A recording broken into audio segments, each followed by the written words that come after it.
तो प्रश्न भगवान विष्णूंना नारदाने विचारला.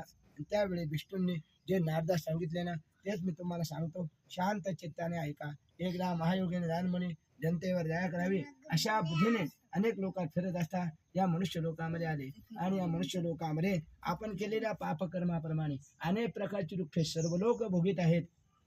असे पाहून कोणत्या अशा साधनाने त्यांची दुःखी नक्की नाहीशी होतील हा विचार करून नारद मुनी वैकुंठामध्ये गेले. त्या वैकुंठामध्ये चार हातामध्ये शंख चक्र गदा धारण केलेल्या, पाया पडत तरळणाऱ्या, वनमाळा गळ्यात घातलेल्या स्वच्छ वर्णाच्या नारायण भगवंताला पाहून त्याची स्तुती करण्यास आरंभ केला. नारद म्हणाले, त्याचे स्वरूप वाणी मन न कळणार आहे, जो अंधशक्तिमान आहे, जो मूळचा निर्गुण आहे, जो जगाच्या काळी तीनही गुणांचा स्वीकार करतो, त्या नारायणाला माझा नमस्कार असो. नारद मुनीने केलेली स्तुती ऐकून भगवान विष्णू काय बोलले, मुनिवरा आपण कोणत्या कामासाठी आलात? आपल्या मनात काय आहे ते मला सांगा, मी त्याचे समर्पक उत्तर देईन. निरंजन आहे समर्पक उत्तर देईन.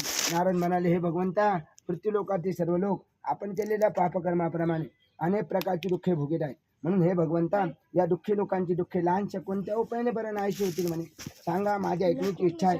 नारदाचे भाषण ऐकून भगवान विष्णू म्हणतात, हे वत्सा नारदा, जो तू प्रश्न विचारलास ना तो फार सुंदर आहे. म्हणून जे व्रत केले असता मनुष्य सर्व दुःखातून मुक्त होतो ते व्रत तुला सांगतो. वत्सा नारदा, तुझ्यावर माझे प्रेम असल्यामुळे स्वर्ग लोकात किंवा मनुष्य लोकामध्ये आजपर्यंत कोणाला माहीत नसलेले असे महापुण्यकारक व्रत तुला सांगतो.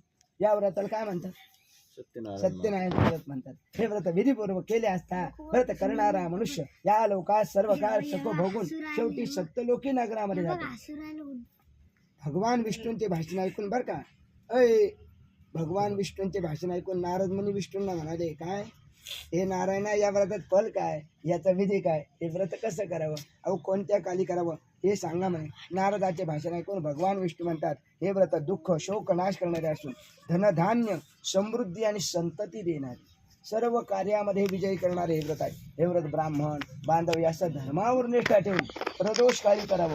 केळी दूध तो गावात राहावा, याचा केलेला प्रसाद सव्वा या प्रमाणात एकत्र करून सत्यनारायण मार्गांना अर्पण करावा. आपले बांधव इष्ट मित्र यांना बोलावून विधोनोक्त रीतीने यथा सांग काय करायचं, सत्यनारायणाचं पूजन करावं. नंतर सत्यनारायण